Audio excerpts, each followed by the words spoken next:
Okay, you guys, now today we're going to have our very first in-depth review, spoiler-filled, of Man of Steel. Remember, spoilers in this video, you have been warned, you should have seen it already. Pretty sure everybody has seen it already, the whole fucking town was in my theater. So, I wrote down 7 options of how I'm going to do this. 6 of them are what I'm going to do, like what I'm going to say, and then the 7th one is my optional opinion about anything else I want to say. So first off, we're going to start with the negatives. Negatives. The only negative I really have to say about this film is that the romance between Lois Lane and Superman is kind of rushed, if you will. But other than that, the movie's fine. 2. The acting. Henry Cavill is the new Superman. He is the successor to Christopher Reeve, without a doubt. His British accent did not break at all the whole film. Amy Adams is a great Lois Lane, the best Lois Lane on screen. Sorry, Margaret Kidder, she brings something just awesome to that role, okay? Michael Shannon as General Zod, he was good, not menacing, but he was good. I liked him as General Zod. Very underrated in most of his movies, but in this one he does take the cake. Okay. Russell Crowe as Jor-El. Russell Crowe has a big role in Man of Steel. He's basically throughout the whole film, if you will. Russell Crowe embodies Jor-El. He's just there. He is that presence for Superman / Clark Kent, or Kal-El, I mean. He is that embodiment that keeps Kal-El going, you know what I'm saying? Or Cal, as he usually calls him, going in this film. Kevin Costner, the second father figure, as Jonathan Kent. Another great father figure for Clark Kent, his Earth role this time. And he keeps Clark grounded, especially when it comes to bullies, learning how to just not get angry all the time. Diane Lane does another great job at helping Clark keep control of his mind to control everything that's going on around him, because his powers are just out of everywhere and he can hear things all over the place. She keeps him level. She's like, don't listen to all that, keep focused. Okay, to keep your head on straight you gotta focus, and that's what he does. Okay, all that, and Laurence Fishburne, he was there but he didn't do much. All that and more, you got a great film. Story. We all know the story. Clark Kent, or Kal-El, is sent to Earth by his father Jor-El because Krypton was getting ready to explode.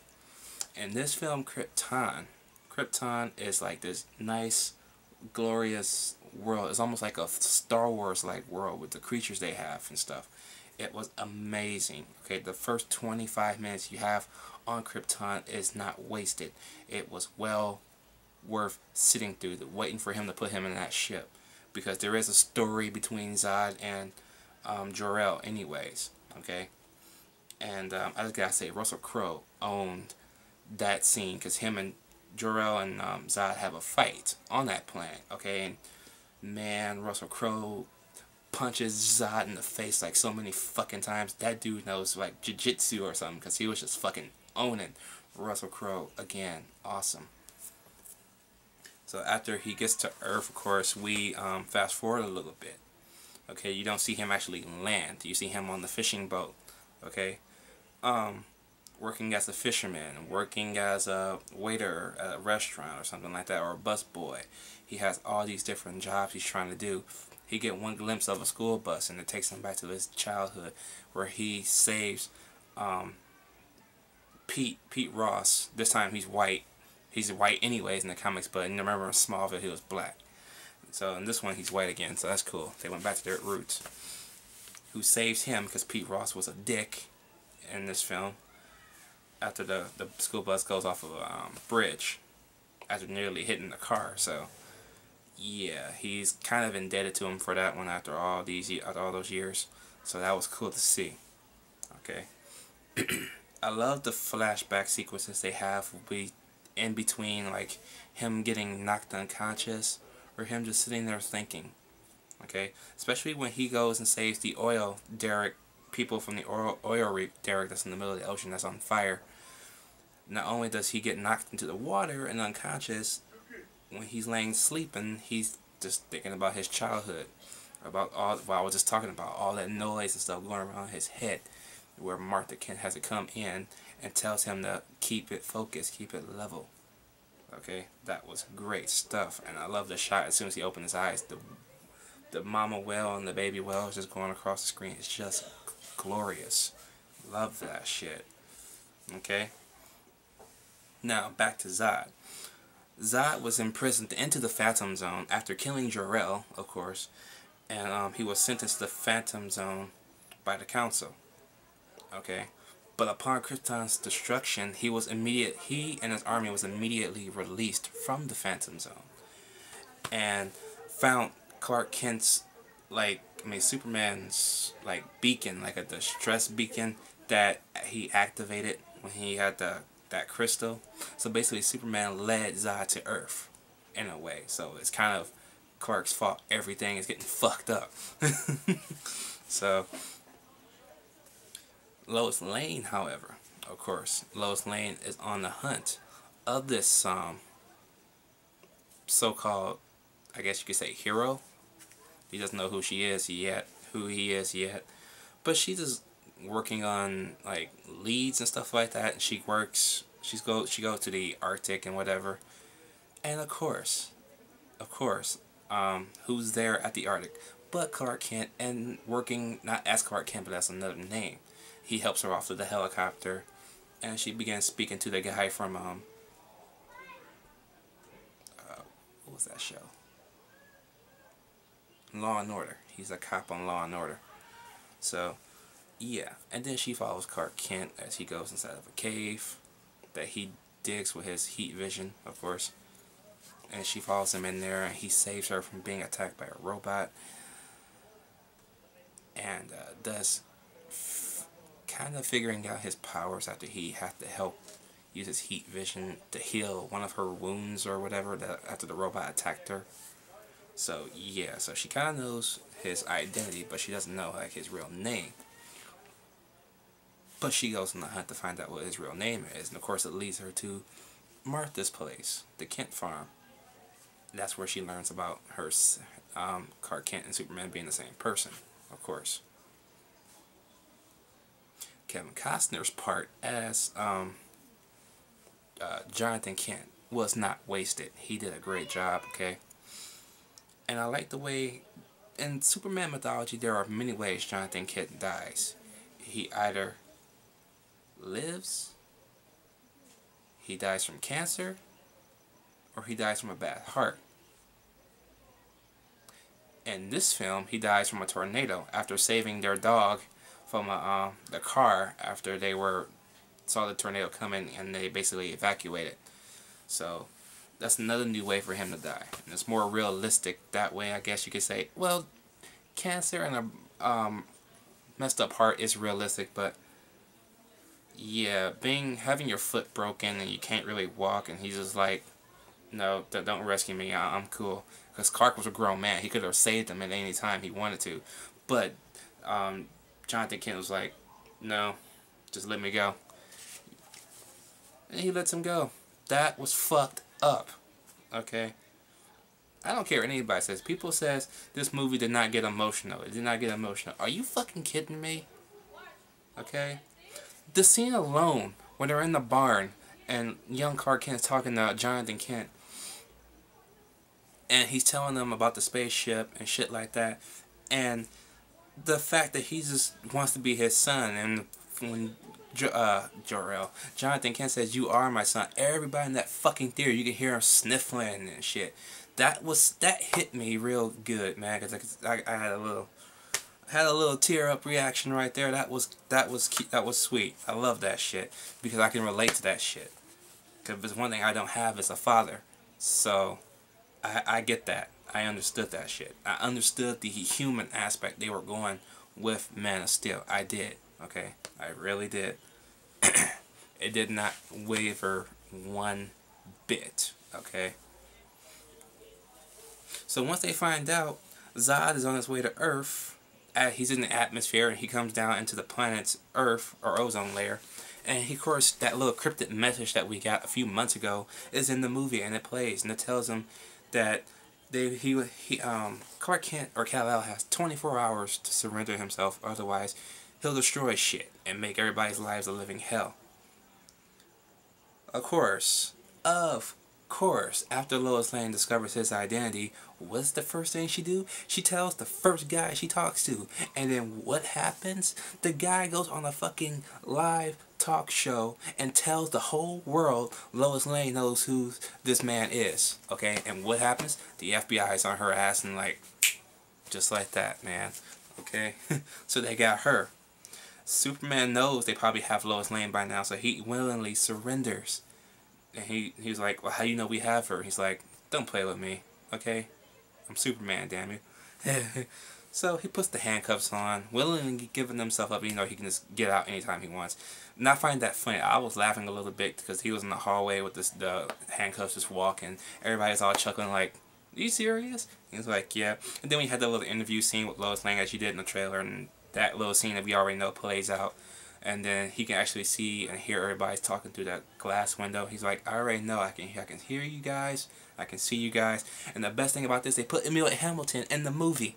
Dr. Ayelet Hamilton is in this fucking movie. Awesome. They're sticking to the source material. I fucking love it. Okay. Granted, they killed Dr. Ayelet Hamilton later on in the film. That pissed me off.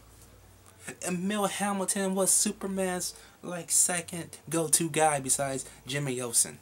Well, in this film it's Jenny Olsen, but that doesn't make a lick of a difference. He was Superman's go-to guy. Ayelet Hamilton was like the Alfred of Superman. Okay, whenever Superman needed something, he was there to supply it. Okay, damn. He even gave him the kryptonite suit, to where he can wear the suit. He put the suit over his regular suit, and he's immune to kryptonite. He gave him a suit to breathe in outer space, just in case there's a part in space he can't reach, that's too far out and he can't breathe, because that can't happen. But that little rant aside, where were we at? Ayelet Hamilton. Okay. So yeah, and he basically breaks the handcuffs off. So it's like, yeah, I could have got away anytime I wanted to. So he willingly surrendered himself to Zod, of course, and they meet out in the desert. But Fiora comes down and says, hey, we want Lois Lane too. And she goes with them. And back in outer space, they go to meet Zod for the first time. Nice little meetup they have, but Superman immediately falls to his feet with blood coming out of his mouth because he's not used to the air that they breathe because he's been on Earth all those years. The same thing kind of amounts to Zod. As soon as he gets out on Earth, they have to have these helmets on. Now, they don't say what the helmets do, but when Superman pierces Zod's helmet and it comes off of his head, he goes immediately crazy because he hear everything that Clark had struggled with when he was a boy. All the noise, all the thing, and it actually hurts. It hurts you. So, yeah, that was fucking awesome.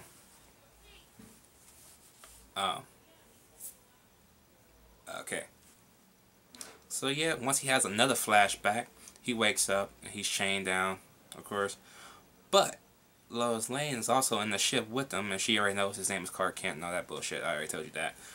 So she gets locked up by Fiora in another room, and she has that crystal that Superman hands her earlier once they got to the ship, and she injects it, and Jor-El comes back up, and Jor-El basically tells Lois Lane the secrets of defeating Zod and his minions. And of course, she has to pass this on to Clark Kent. Okay. Whew. That's a lot to explain, huh? I know. I'm doing good. And this is like, what, the first hour in the movie already? I'm already in? Bear with me. We got a few more. And I'm remembering all this now, and I've been out the movie theaters now for 3 hours. So. Okay. So, once, fast forward a little bit, once everything already happens, and they get out of the ship, thanks to Jor-El, they go back to Earth. Of course, Zod comes down to Earth some more, and the U.S. military figures out how to stop Zod with the help of Clark's spaceship that he came in as a baby. So basically, They use the C-130 and a spaceship basically as a rocket, into the ship. But Superman has to destroy the second ship in the middle of the ocean in order to defeat the bigger ship that's in Metropolis. And of course he does. And the military and Emil Hamilton crashes the plane inside the main one inside the city, killing Emil Hamilton and the dude from Law and Order. I don't know his name, I just know he's a cop on Law and Order. If y'all seen the movie already, I know who I'm talking about. Okay? But before that, you had that big epic throwdown in the middle of a small Midwestern town with Fiora and that robotic dude. That was awesome. Then the A-10s comes in and they shooting both Superman and them. But then once the battle is all over, the military has figured out that Superman's not their enemy after all. No kidding. He's sitting there fighting the guys and you're still shooting at him? Really? But anyway. So, more crap ensues. More good crap anyway. And then once everything is all hunky-dory, Zod and Superman finally throw down. And oh my god, that was so worth the fucking wait. That was the biggest clash ever. I loved it, man. It was just awesome. And of course, there was a last-ditch effort by Zod to use his heat vision to burn up this family and this mother, father, and their kids right in front of Superman, which looks like Grand Central Station. And he's basically forcing Superman to do something he doesn't want to do. And for the first time ever, Superman pulls the trigger, snaps Zod's neck. Superman finally kills. That was awesome. And the applause he got for doing that was awesome. The crowd went nuts. That is the story. Now we're going to do the pacing. The pacing. The movie is 2 hours and what, 24 minutes long? Not very long at all. Not including the commercials. Everybody says 2 hours and 40 minutes long. That's commercials. The movie itself is only like 2 hours and 20 something minutes. Not very long. It went by real quick, surprisingly. Especially all that I just talked about. That went by real quick. I wish the movie would have been like 2 hours and 50 something minutes. I wish it was like The Hobbit long. I wish I could have got a little bit more of a little bit more story, you know. But hey, what I got, I'm not complaining. Okay, a lot of people bitched. I watched several reviews that were non-spoiler. Everybody complained about this movie. There was always something wrong with it. What were y'all talking about? There was nothing wrong with Man of Steel. This was a great movie. The pacing was good. On the 5, the effects. The effects was bitching. I love the effects in this movie. The budget of this movie is $225 million. Every penny of that spent, you see. It was just awesome. Okay? Now, of course, there were some CGI shots. You can actually tell they were CGI, like when they were Zod and Superman throwing down in midair. And like, yeah, you can see that. But you can't get around that. So, I'm not going to bitch about that. So, and number 6, the action. The action in Man of Steel did not let up at all. It was great. I love the action in this movie. It was just... oh, it did not get boring. I didn't get bored at all, man. I was just sitting there with my Superman shirt on, just like... just eerie, just waiting. Just waiting. Okay, and you get those moments between the mother and fathers and the fathers. Okay? You get those moments and it hits you because it's down to earth. Superman is more human in this movie. You get more Superman than you do Clark Kent. But when you finally do get the real Clark Kent by the end of the movie, you know, the jacket, the glasses, the suit, working at the Daily Planet with the glasses, and of course, Lois Lane's working there, and everybody's introducing them to Lois Lane and stuff. And we all in the audience just sitting there to smile and like good anticipation, like we already know they know each other and shit, but they just play it off as like, hey, how you doing? I'm good, yeah. Even though they fucking kissed right in the middle of the fucking city, and nobody actually even knows that was Clark Kent. I mean, Superman, of course. Man of Steel was well worth that wait. I mean, wait. The IMAX 3D, oh my god, see this movie in IMAX. Do yourself that pleasure. You will not be disappointed. The 3D is okay. You don't really need to see it in 3D, but if you want to see it in IMAX, you have to see it in 3D. So, but if you're seeing it in regular theaters, I would just prefer the 2D and don't really need the 3D. I mean, it's good for what it uses it for, and nothing really pops out, but it's like, it enhances shit. about all it does. It's not like something useful. But with all that said, Man of Steel, after all I just talked about, for however long this video is, probably like 25 minutes long by now, gets my badass seal of approval. Fucking blew me away. Oh, I want to see this again. I gotta wait till I get paid again, though, to see this movie again. I'm going back to see this movie again. I got to. This was just great. Great, great, great. And then you gotta love the very first scene where he finally takes flight. And he's just sitting there, he's enjoying that shit. He's like, I'm flying, basically. He's like, ha. It was like, yeah, and then he crashes, like Iron Man style. He crashes into a mountain, basically shatters the whole top half of the mountain into the ground. We was all laughing. Then he gets back up and he's like, looks at the sun, closes his eyes, and do it again. He's off, baby. Yeah, back into space. And nice backflip into Earth again. Oh my, fucking love this movie. Let me know what you guys think about Man of Steel down below. Did y'all like this movie? And if you hate this movie, why are you the minority of people that hate this movie? Why do people hate this movie? This movie's fucking awesome. Okay? Don't sit there and tell me this movie was shit. This movie was fucking good. Richard Roper gave this movie a C+. I wanted to shoot him.